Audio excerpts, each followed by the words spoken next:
क्या हाल है सोनियो। इस उम्मीद के साथ कि आप सब खैरियत से होंगे। आज की वीडियो करते हैं जी शुरू। आज की वीडियो में हम बात करेंगे कि अगर आप B1 B2 वीज़ा की रिन्यूअल के लिए अप्लाई करना चाहते हैं तो आप कैसे कर सकते हैं। अगर आपका US का वीज़ा कोई भी कैटेगरी का वीज़ा एक्सपायर हो गया है तो आप कैसे उसमें दोबारा अप्लाई कर सकते हैं। तो वीडियो शुरू करने से पहले make sure you subscribe the channel, क्योंकि ये मुझे मदद करेगा इस तरह की और हेल्पफुल वीडियोस बनाने के लिए। तो दोस्तों, अगर आप B1 B2 वीज़ा रिन्यूअल के लिए अप्लाई करना चाह रहे हैं या आप पहली बार अप्लाई कर रहे हैं तो कुछ स्टेप्स तो सेम ही होते हैं जो कि आपने उनको फॉलो करना है। तो जो सबसे पहला स्टेप है वो ये है कि आपका DS-160 फॉर्म, ओके, वो आपने कैसे फ़िलअप करना है उससे रिलेटेड मैंने वीडियो बना के डिटेल वीडियो अपलोड कर दी है, तो आप इसको फॉलो करके फ़िलअप कर सकते हैं। जो ही आपने DS-160 फॉर्म फिल किया तो उसके बाद आपका एक आईडी नंबर जनरेट हो जाता है जो कि एप्लीकेशन आईडी होती है, ठीक है। अब उसको आपने यूज़ करके फ़ीस सबमिट करनी है, और फ़ी कैसे सबमिट करनी है उससे रिलेटेड भी मैंने एक वीडियो डिटेल में बनाकर अपलोड कर दी है, ठीक है। और फिर अपॉइंटमेंट से रिलेटेड भी मैंने आपको गाइड कर दिया है उसी वीडियो में। लेकिन अगर ये सारी चीज़ें सेम ही हैं, अगर आप पहली दफ़ा अप्लाई कर रहे हैं तो रिन्यूअल वीज़ा के में क्या क्या डिफरेंस हो सकता है।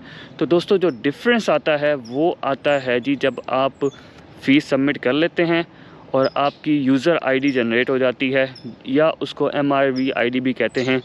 तो जो ही आपने फ़ीस सबमिट की और अपना रिसिप्ट नंबर या बैंक चालान नंबर वहाँ पे इंटर किया, तो उसके बाद फिर आप अपॉइंटमेंट वाले पेज पर चले जाते हैं, ठीक है। तो उसमें आपसे डिफरेंट क्वेश्चंस पूछे जाते हैं कि क्या आपके पास वैलिड वीज़ा है या आपने पहले कभी US वीज़ा के लिए अप्लाई किया है।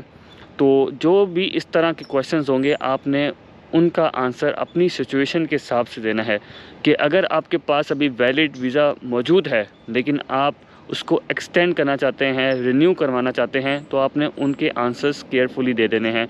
तो ये 10 से 12 क्वेश्चंस होते हैं, आपने उनको अपनी सिचुएशन के हिसाब से उनका आंसर दे देना है। जो ही आप उन क्वेश्चंस का आंसर्स देंगे तो on the basis of your answers they will जज यू कि आपको इंटरव्यू की ज़रूरत है या नहीं है। तो उसके बाद फिर आपने वो डे सेलेक्ट कर लेना है और टाइम सेलेक्ट कर लेना है जिस डे पर आप जाकर इंटरव्यू या डॉक्यूमेंट सबमिट करना चाह रहे हैं, ठीक है। तो आप फिर चले जाएंगे उस दिन जिस दिन आपकी अपॉइंटमेंट होगी। आपने कोशिश करना है कि आप 1 से 2 आवर्स पहले जाएं, क्योंकि वहाँ पे रश हो सकता है और आपको वेट करना पड़ सकता है। और अगर आप टाइम से पहले भी चले जाएं तो आपको वो पहले इंटर होने दे सकते हैं, तो उसकी प्रॉब्लम नहीं होती। तो जो ही आप सेंटर पहुंचेंगे तो फिर वो आपका कंफर्मेशन लेटर चेक करेंगे, और आपका कंफर्मेशन लेटर चेक करने के बाद फिर आपको एक टोकन नंबर इशू कर देंगे, ताकि क्योंकि काफ़ी लोग होते हैं वहाँ पे, तो आपने अपने नंबर के हिसाब से फिर पहुँच जाना है काउंटर पर। फिर वो आपके डॉक्यूमेंट्स चेक करके आपके डॉक्यूमेंट्स सबमिट कर लेंगे अगर आपको इंटरव्यू की ज़रूरत नहीं है। तो ये था प्रोसेस वीज़ा रिन्यू करने का।